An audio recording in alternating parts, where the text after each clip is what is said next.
Hey guys, welcome back to my channel. It's been a long time. It's been about 4 weeks since the last time I posted here.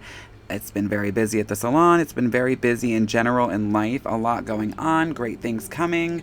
But I do have a video from back, oh my god, like 2 months ago. And this is my girl Emily. She's been with me for a very long time. Story on her is back about 2 years ago. We ended up taking her with multiple sessions of teasy lights to get her to blonde. And I think the last session we did a full Sinful packed full foil. Got her blonde, and then she had a little crisis in her life, and she went and reached for the black box dye and just covered it in black. So I told her you can't do anything for about a year. She didn't touch it up except for once with the demi-permanent, and after that I felt it was good enough and we were going to go in, and this is where we are today, a couple months ago. And we're going to go in and do a technique that I've now added to my service menu, and it's called the transformation technique.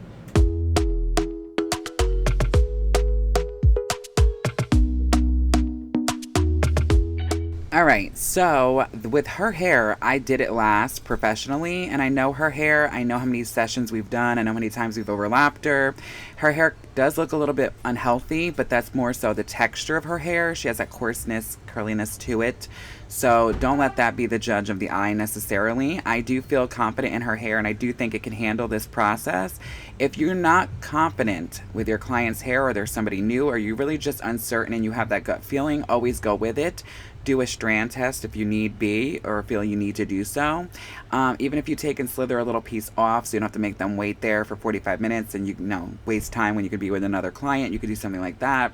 Take it in a spot in the hair where it's not really going to be noticeable, and if you use a texturizing shear, it really can help. And they would never even notice it's missing. And also, it really can tell you what the hair is going to do, give you an idea of what things can look like. Like I said, if you don't feel confident, I know her hair, I know how it lifts, and I felt confident doing this. So this technique, you got to give credit to Kim from Boho Salon in Australia. I follow her. I'm subscribed to her on Instagram. I love her education. This is her famous known transformation technique. This is different than a teasy light, because a teasy light we do subsections, we do more stitch-like work, more dimension, stuff like that. With this, we are teasing everything. Every single piece of hair is going to be teased, and the dimension is going to be all of the teased hair that ends up falling back into the hair.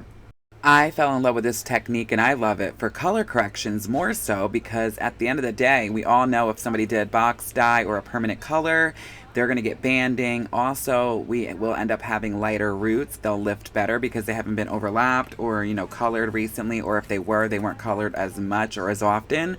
So we always get hot roots and we got to go back in and smudge it down. With this, we're not even touching it. I am also taking decent sections. I'm not doing really small baby fine sections like I normally do with my Sinful technique. We want to be able to have decent amount of hair left in there, and when you're teasing a lot back, it all depends too on the client. Obviously her hair is fragile. We did do 5 lightening sessions to get her blonde 2 years ago, and some of that hair is still on the head. But another great benefit about the teasing technique, this transformation technique, is all the broken hair or the shorter hair is being pushed back. So what we're being left with that we're lightening is the hair that's the healthiest and the longest. I am using my Holy Grail lightener, Joico Blonde Life with 20 volume, and we did prep her hair with K18. Talk to me nice, talk to me honestly. Look in my eyes, don't let it fall on me. Say you're a good guy, make me believe it. Don't wanna hear it, I wanna see it. See how rewind, when we rewind, feels so nice. We time, you I know how to make me feel right. I can't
So now we're making our way to the side of the head, and I am going to be doing a mohawk foil placement because she does get shorter towards the front.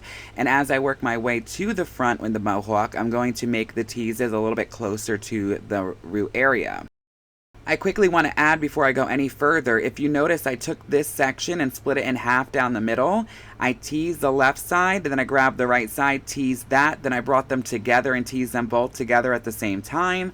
I did that because if I always just tease the whole thing together when the hair's shorter towards the left, it wouldn't give me a proper tease and it would not come together correctly. I hope that makes sense.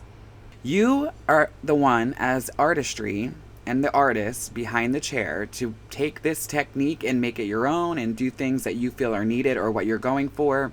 This is great for color corrections. We want to, keep it a distance down a little bit, make it more of a sombre-like look because we don't want to touch that virgin root. But also, if you want somebody who wants to come once a year and they want a lot of blonde on the end and a lot of blonde coverage, not too much dimension, but have a nice seamless blend from their root, their natural color into the blonde, you can do that with this technique as well. If you are familiar with me and been subscribed to me for a long time, or you're a client, or know me personally, or you're in my area, and you know my pricing list, you do know I do everything in the starting price. You get the K18 or Olaplex, the foil work, the root toner option, the all over global toner, blow dry and style. I also throw a conditioning mask in there as well, and the first mix of a low light or lightener, and that's all in the starting price. And anything after that is $20 per extra mix of bowl of lightener or low light. Extra toner mix is $20 extra if they need a mid toner or something like that. And then a haircut is $40. That's the only way the price goes up. If you're doing something special and need gray coverage or a paint between for a root smudge look, I also charge $75 for that paint between. That's the only way the price goes up. I feel like it's easier. People know they're going to get everything they need to make a great session, make their hair look and feel as best as possible. They don't have to worry about leaving and not being blow dried or any of that. You don't have to worry about that when you come to me. I've done this ever since the first few months of my career 5 years ago. And it's just a great thing. This is now a new added service on my menu, and it does start at $400. The other service below that, the most expensive number 2, was always my most expensive, and that is my Sinful Full Foil, my back-to-back-to-back foil technique that I use, and that starts at $340. The reason I added the $400 starting price is because this can go several months to a year. And even if longer if the client wants. This can grow out beautifully. They don't even have to ever have it touched up again if they don't want to. That's how well this will grow out. I know as we're almost done making our way down the mohawk, it looks scary. There's teas everywhere, but I do it in a certain way where it comes out a little easier. Just with, trying things with trial and error over the course of my career. But this is a little bit different than my traditional teasy light because you're leaving a lot of hair in there as well. This is everything teased back to back.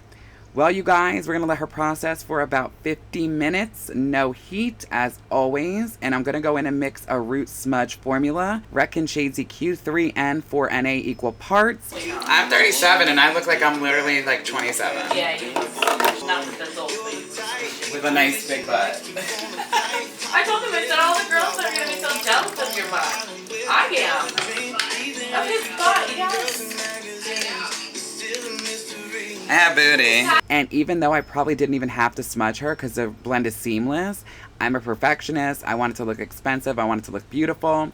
And I'm also going to go in and mix her toner as well. I wanted to mix mostly 8s with a little bit of 7. So I did 8N, 8VG, 8WG, 8GI, 8GG, 7P, 7NB.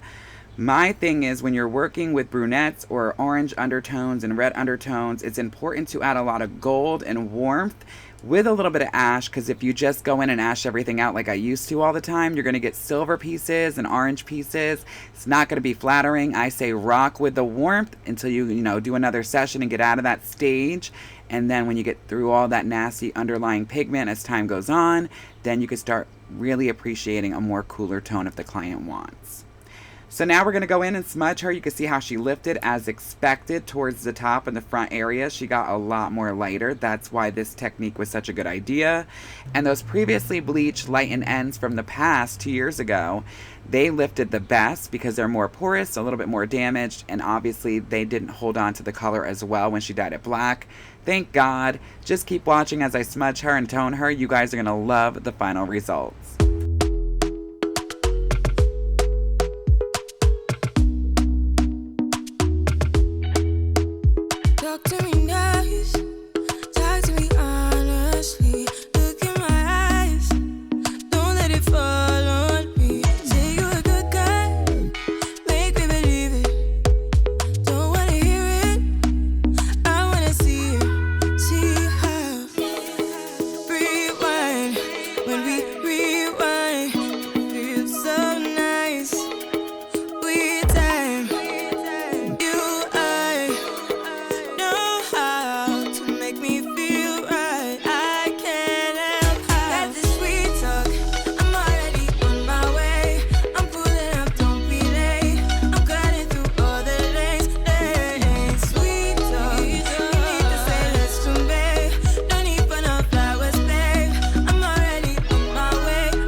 guys, look at this.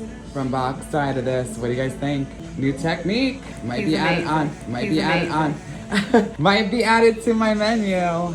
But it's gonna be pricey. What do you guys think? 1 day, 3 hours. Not too shabby from black box side to this.